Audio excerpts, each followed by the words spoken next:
War threats from the US and NATO worsen the South Asian geopolitical situation. The US-NATO political, economic, and military strategic drive against Russia is progressively roiling South Asian geopolitics. Increasing pressure on India, effectively enlisted in its effort to strategically isolate and surround China in the wake of Putin's invasion of Ukraine, has been applied by the Biden administration after this week's Russian incursion.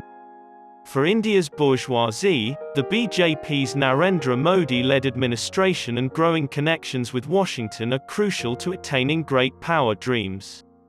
However, India and Russia have a far older and, in some senses, tighter connection, including military ties.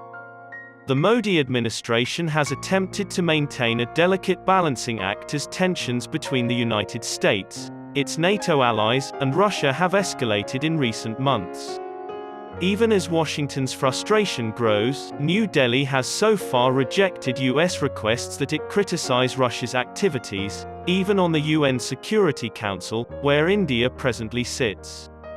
At a UNSC meeting on Friday, the United States pressured India to endorse a resolution denouncing Russia's invasion of Ukraine. However, New Delhi voted no, and Russia used its veto to block the measure.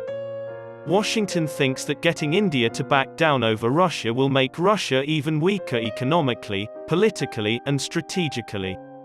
It would also further diminish India's strategic autonomy by breaking its decades-long connections with Russia.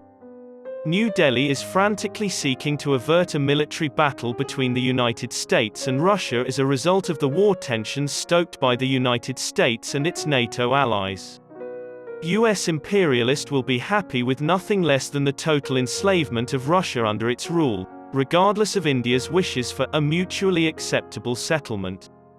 By aggressively extending its military force in Eastern Europe since Soviet bureaucrats dismantled the Soviet Union more than 30 years ago, the United States has been moving toward a total control of the whole Eurasian area. This approach relies heavily on the division of Russia into smaller states that are simpler to conquer.